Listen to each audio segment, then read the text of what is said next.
নির্বাচনের বাইরে আপাতত কোনো কিছুই চিন্তা করছে না বিএনপি। চলতি বছর ৫ আগস্টে নির্বাচন চায় তারা।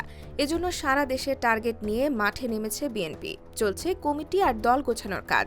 নির্বাচনী দাবি দেওয়া, দল পুনর্গঠন ও রাজনৈতিক উত্তেজনার মধ্যেই এবার প্রাথমিক সদস্যপদ নবায়ন কর্মসূচিতে যাচ্ছে বিএনপি।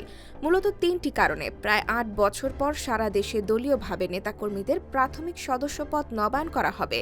এই ৩ কারণ হল আগামী জাতীয় সংসদ নির্বাচনের আগে জনশক্তিকে সক্রিয় করা, দলের জন্য বৈধ তহবিল বৃদ্ধি করা এবং দলের অভ্যন্তরীণ শৃঙ্খলা ফেরানো। সদস্যপদ নবায়ন কার্যক্রম শেষ হলে দ্রুততম সময়ের মধ্যে নতুন সদস্য সংগ্রহ অভিযানে নামবে বিএনপি। জানা যায়, ২০১৭ সালের প্রাথমিক সদস্যপদ নবায়ন ও নতুন সদস্য সংগ্রহ অভিযানের উদ্বোধন করেছিল বিএনপি চেয়ারপারসন খালেদা জিয়া। ২ মাস ব্যাপী এ কর্মসূচি শেষ হয় ওই বছরেরই ১ সেপ্টেম্বর। ওই কর্মসূচিতে ব্যাপক সাড়া পড়েছিল। সে সময় অন্ততপক্ষে ১ কোটি সদস্য সংগ্রহের টার্গেট নিয়েছিল বিএনপি। সে সময় খালেদা জিয়া ১০ টাকার বিনিময়ে সদস্য রসিদে স্বাক্ষর করে নিজের সদস্যপদ নবায়ন করেন।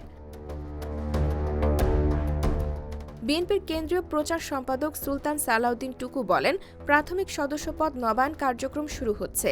এর মাধ্যমে বিএনপি আরও বেশি সক্রিয় এবং গতিশীল হবে। খোঁজ নিয়ে জানা গেছে, বর্তমানে বিএনপির প্রাথমিক সদস্য আছেন ৭০ লাখের মতো। তবে এ নিয়ে বিএনপির কেন্দ্রীয় দপ্তরে নির্দিষ্ট কোনো তথ্য নেই। এবার নতুনভাবে শুরু হওয়া সদস্য নবায়ন কর্মসূচির মাধ্যমে প্রাথমিক সদস্য সহ দলীয় নেতাকর্মীদের একটি ডাটাবেস তৈরি করতে চায় বিএনপি।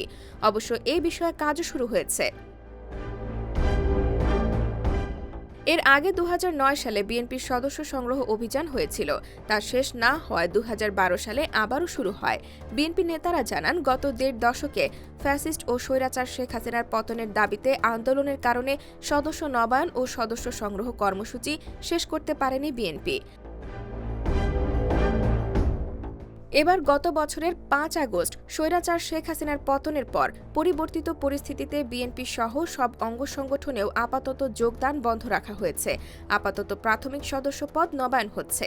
পরিস্থিতি বুঝে শিগগিরই নতুন সদস্য সংগ্রহ অভিযানও শুরু হবে।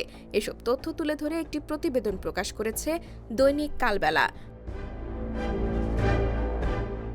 IBTV USA, New York.